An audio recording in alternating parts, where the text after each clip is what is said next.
হঠাৎ করেই সোমবার মধ্যরাতে সামাজিক যোগাযোগ মাধ্যমে ঢাকা সিনেমার আলোচিত চিত্রনায়িকা পরীমনির মৃত্যুর খবর ছড়িয়ে পড়ে। এরপর ফেসবুক লাইভে এসে এ ধরনের প্রচারে বিরক্তি প্রকাশ করেন। পরীমনি বলেন, সারাদিন শুটিং করে ফোন যখন হাতে নিলাম আমি শক। ফোন কলের চেয়ে বেশি মেসেজ। ধরেন আপনার কোনো আত্মীয় মৃত্যুর খবর শুনলেন, আপনি সেই আত্মীয়কেই ফোন করে জিজ্ঞেস করলেন আপনি কি বেঁচে আছেন। যে কোনোভাবে গুজবটা ছড়িয়ে পড়েছে। আমার ঝুলন্ত মরদেহ উদ্ধার করা হয়েছে, কতটা শকিং আমার জন্য। লাইভে পরীমনি বলেন, মৃত্যু তো আসলে আমার হাতেই নেই, আপনি তো জানেন না কখন চলে যাবেন। আল্লাহর কাছে স্বাভাবিক মৃত্যু চাই সব সময়। লাইভে পরীমনি তার ভক্তদের উদ্দেশ্যে বলেন, তার যদি অস্বাভাবিক মৃত্যু হয় তবে ধরে নিতে হবে কেউ তাকে খুন করেছে।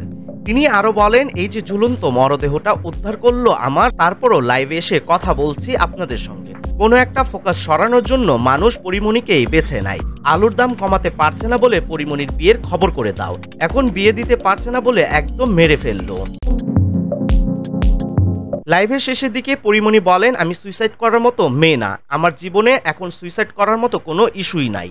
আমার 2টা বাচ্চা নিয়ে কাজ নিয়ে অনেক খুশি। এই খুশির মধ্যে আপনাদের জীবনযাপন ঢুকিয়ে দেবেন না। কিছু হলেই পরীমনিকে নিয়ে টানাটানি কেন?